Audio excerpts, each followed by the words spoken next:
Hello मित्रांनो, नमस्कार. कविता गायकवाड बोलते. चला आता सुरुवात करूया आपल्या आयुष्यात घडा लागलेल्या कंडिशनला, गद्दारी माणसांवर, निर्लज्ज माणसांवर, नालायक माणसांवर. जी नालायक निर्लज्ज गद्दारी होती ना मित्रांनो, मी त्यांना जवळ केलं का तर मला मस्ती होती. मला 10 रुपये जरी माझ्या जवळ असलं तर मला त्या 10 रुपये असं वाटत होतं की काय 10,000 आहेत काय की. कोणाला किती करू, कोणाला किती खाऊ घालू, कोणाला कसं बोलवू, कोणाला रिक्षात सुद्धा मी पैसे दिले असतील त्यांना, माझ्या घरापर्यंत येणाराला आणि घरातनं खाऊन पिऊन जाणारा पण मी रिक्षाला पैसे दिले असतील. पण ते रात जाणे मला. बाहेरची नाही ती बाहेरची झाली बैमान, पण माझी जण गोत नातेवाईक खाऊन पिऊन बहिणी बाळा पाहुणं रावळं, फक्त माझ्या मिंद्यात फक्त माझा वडील आणि भाऊ नाही, दोघंही मरून गेली, पण माझ्या मिंद्यात फक्त माझा पाठचा भाऊ आणि मला जन्म दिलेला वडील तेवढा मिंद्यात माझ्या नाही ना. तर सगळी खाऊन पिऊन सगळ्यांनी दाता रंगवली, पण लास्टला त्यांनी मला परक केलं आणि मला वाळीत टाकल्यासारखं केलं. आणि मला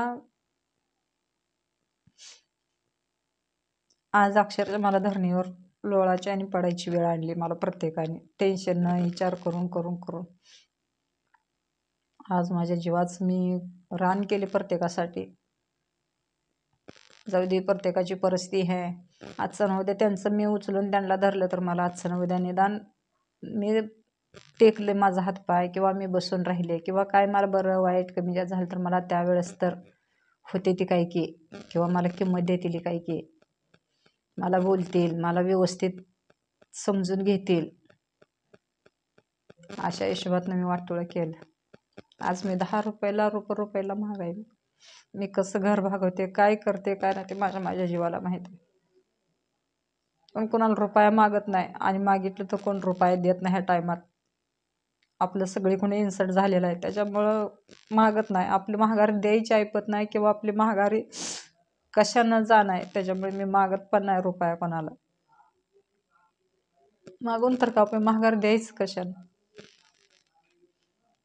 आज मी 10-10 आणि 20-20 हजार रुपये माझ्या उशाला, माझ्याजवळ म्हणील तेवढं पैसे सगळ्यासमोर काढायची, नोटा दाबायची, साड्यान कापडन आयारण माहेरण, कोणाला कुठं जायचं असलं, कोणाची कार्यक्रम, त्यांच्या लेकरा बाळाशींना कापडं. अरे आज फक्त वेळ माझी एकटीवर राहिले. माझ्या वेळेत फक्त कसे म्हणून एवढं विचारलं तर काय खाती काय करते. मी जरी सगळ्याला माझं हाड उघडून लावले, माझं शरीर वाटोळं केलं मी प्रत्येकासाठी, मग तुम्ही जरी मला असं इन्सल्ट केलं, तुम्ही जरी माझा कमीपणा केला, पण देव तुमचा कमीपणा केल्याशिवाय आणि देव तुम्हाला वाऱ्यावर सोडल्याशिवाय माझ्यापेक्षा तुमचे निपित्र हाल, निपित्र वनवास, आणि तुमचं माझ्यापेक्षा हाल बेकार होणार आहे. आणि ते जाऊ दे, आपण बोलायचं ना आपल्याच वाटेत घ्यावं लागतं म्हणून मी जास्त बोलत बी नव्हते आणि काय म्हणत बी नव्हते. पण माझा आत्मा बोलायला लागला, आत्मा कळ कळ कळ कळ कळ कळ करते आत्मा माझा. आज मी प्रत्येकासाठी जरी तुम्हाला सगळ्याला माझ्यापेक्षा चांगलं ठेवून खाणं पिणं कापडं ड्रेस साड्या एकशे एक मी जरी तुम्हाला घेऊन जरी तुम्ही मला माझा कमीपणा माझा इन्सल्ट करता, मग मी तुम्हाला कसं बिगर तळतळीचं आणि बिगर ह्याचं ठेवीन. कुणी उसणंपासनं सुद्धा माझं दिलेलं सुद्धा मला महागार देत नाही. त्यांचं कोणाचं असलं तर रुपये माझ्याला असू दे मला तंग करते. कुणाला काय दिलेलं, कुणाला घेतलेलं उसणं, कुणाला काय इकलेलं काय ठेवलं ते सुद्धा लोक पैसे देत नाही ते. मग फक्त लोक मला कामापुरता वापर करते ते. मी मागा लागले की मला बोलत नाही ती, मला फोन करत नाही ती, माझी वस्तू पैसे असं. आणि त्यांच्याकडे कोणाचं असलं तर मी आरे पडून द्यायचं. घरातली एखादी वस्तू बारीक शिरीक भांडकुंड सुद्धा मी इकून लोकांची वस्तू देते, पण बोलून घेत नव्हते कोणाचं. पण आता ती सुद्धा राहिली नाही माझी परिस्थिती, विकायची घ्यायची खायची काय आणायची. एवढं लोकांनी घेऊन खाऊन माझी जर एवढी कमी किंमत केली आणि एवढं मला इन्सल्ट माझा त्यांनी कार लागले, ते फक्त मला कळलं नाही कोणाकडचं कोणा. फक्त मी नालायक आहे, मला कळलं नसल्यामुळे ही माझी परिस्थिती आज मला भोगाची पाळी आली.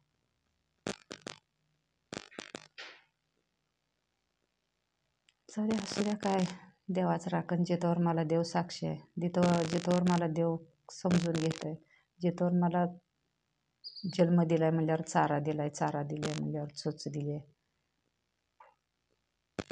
त्याची सावली त्याचा आसरा देवाचा वरल्याचा आहे तोवर जगीन. त्यानं जरी माझी दोरी तोडली, त्यानं जरी मला ह्या पृथ्वीतनं संपवलं किंवा संपवण्याचा प्रयत्न केला, त्यावेळेस माझी जिंदगी संपली. प्रत्येकावर दोष ठेवून का उपयोग? त्यांनी का आपल्याला कर म्हणले का आपल्यावर दोष ठेव म्हणले?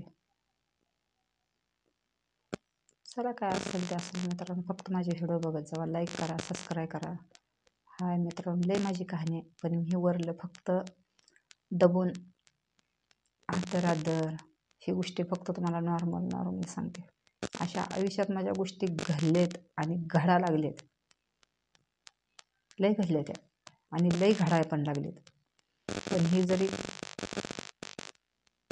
हे कसं आहे, असं गोष्टीतल्या माणसांना, मैत्रिणीला, पाहुण्यारावळ्यात ही एखाद्या माणसाला गोष्ट ही सांगायची वेगळी, ही गपचीप.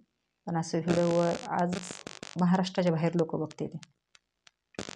इंस्टाग्राम, फेसबुक, व्हॉट्सअप, यूट्यूब काय असेल ते. आपण जर हे असलं काही टाकलं, काय बोललं, फक्त मी लोक काय म्हणणार, कमेंट वाढासाठी, पैसे मिळासाठी किंवा काय हे गाजासाठी, हे असं लोकांचा गैरसमज होतो. मी काय टाकेन आणि एक ना एक दिवशी मी ज्या वेळेस मारायचे 1-2 दिवस म्हणल्यावर मी सगळे व्हिडिओ बनवून जी माझ्या आयुष्यात घडले काय, घडा लागले काय, मला कोणी कोणी त्रास दिला, कोण कोण मला काय करतंय आणि मला कोणी कोणी गद्दारी केली, ती मारायच्या पण आधी मी 1-2 दिवस व्हिडिओ टाकून मग मारणार आहे मित्रांनो. मी फक्त तुमचा मला सपोर्ट राहू द्या. मला जनवत नाही, पाहुणा नाही, रावा नाही, सगळी होती, सगळी मरून गेली, कोणीसुद्धा नाही माझी एकटीशिवाय. मला हाय म्हणायला बी कोण नाही आणि माझं बी मी हाय म्हणाला नाही, त्याने बी कोण मला हाय ते म्हणाला नाही. अशी माझी कंडिशन अवस्था. फक्त बाय चान्स कधी मला काय झालंच, बरं वाईट मेले किंवा काही समजा, फक्त की बाबा व्हिडिओ आपण बघत होता, वाईट होती किंवा बरी होते, तेवढंच तुम्ही एकमेकाला तुमच्या ह्याच्यात फॅमिलीत मित्रात चर्चा करा, वाईट होती की अगर चांगली होती म्हणून. माझं तर कोणच नाही, म्हणून मी पब्लिकला मी फेमस व्हायसाठी, मी माहीत पडासाठी मी मरून पडले. काही मला झालं तरी पण पब्लिकला माहीत असावं. एक आपण ह्या पृथ्वीवर जन्म घेतलाय, एक आपण अनाथ असल्यासारखा आहे. आपला जन्म येऊन काही स्वार्थ झालेला नाही. त्याच्यामुळे मी हे व्हिडिओ इंस्टाग्रामला, यूट्यूबला फेमस व्हायला लागले. काहीच उपयोग नाही. चला मित्रांनो, बाय. लाईक करा, सबस्क्राईब करा.